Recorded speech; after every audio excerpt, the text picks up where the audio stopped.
Greetings ladies and gentlefish, and welcome to this game in the Pershing, M26 Pershing American Tier 8 medium tank. Now this video is going to illustrate the fact that when this tank was originally introduced it was classified as a heavy tank historically. This is not in the game, historically. It was then reclassified as a medium sometime later. But it doesn't have bad armour, especially if you just show your strong bits. And you do have some strong parts, the front of the turret in particular. And this game's basically going to demonstrate that. So this is a Tier 8 game. We are in an assault game, and we are here on Karelia, I think it is. And I'm going to the other side of the map because I hate fighting over this left-hand side of the map. I would much rather be in the sort of A0 segment of it. And if I was in a slower machine, then I wouldn't, because I think the time wasted transferring sides wouldn't be worth it. But I'm not. The Pershing, while not the fastest machine in the world, is certainly no slouch. And so I'm just going to relocate to the other side of the map. And especially on these sort of maps where you've got some undulations, you can go hull down, you really can push with the Pershing. And you can almost use it like a heavy tank, as long as you're careful about which bits of your armour you show. It's kind of like a T-32, the American Tier 8 Heavy, but with a less punchy gun. It's got a 90mm gun instead of the 105 on the T-32. And the frontal turret armour is good, but not as good as a T-32. What do you get instead? Well, you get mobility. You're faster, you're more agile, you're a medium tank, you're more mobile than T-32 is. You'll definitely notice when you grind this that if you have the stock engine, it feels like a heavy tank. It really does. It is so sluggish. So the first thing you end up doing is upgrading the engine, because it makes the experience considerably nicer. So anyway, we've got first contact with the enemy, first real contact. And I'm going to see if I can go hull down on one of these kind of undulations just over this sort of little mini ridge and get some shots in on these guys. Now sometimes the art of playing the American tank is judging whether you are hull down or not and getting it right. And I really struggled with that the first time I got the T-29 and the M26.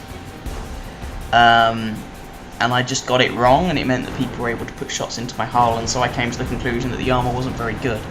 The armour's better than I gave it credit for, it's just I wasn't going hull down very well. And that shot missed, but, you know, oh well, never mind.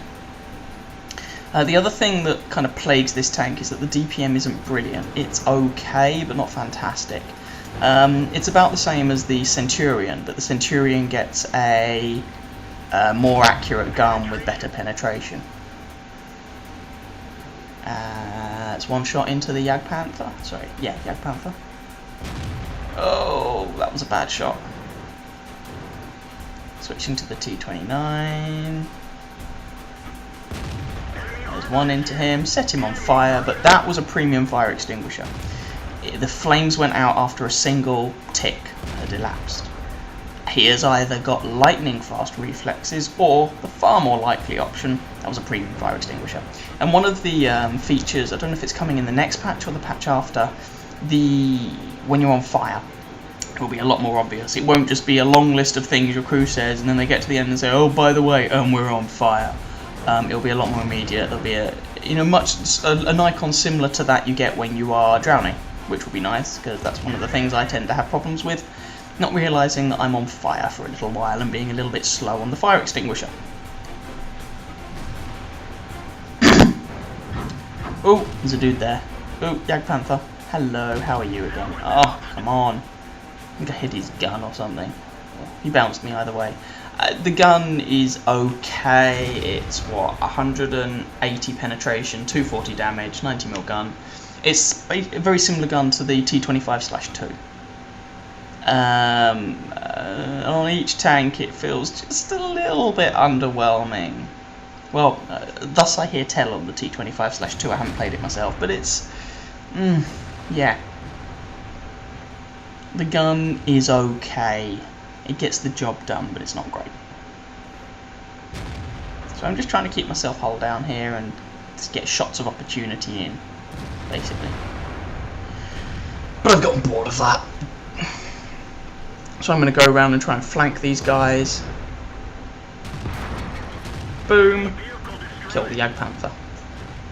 And then there's a T-34/1 who bounces but manages to retreat. So, you know, there's only 5 minutes of the game left, so I've switched to the offensive because we really need to get a move on and make these guys go away. So I've gone down here so that the rocks are between myself and the enemy to my left. I take a bunch of bounces and I get trapped. Oh, ammo rack. And tracked again. I'm taking shots from the left, repair the ammo rack. Tracked again. Can you guess what medal I'm going to get for this game? Kill the T-34/1. That's 2 kills. I'm trying to make sure that whoever it is, that guy over there in the heavy, T-29 I think, make sure he doesn't have shots on me.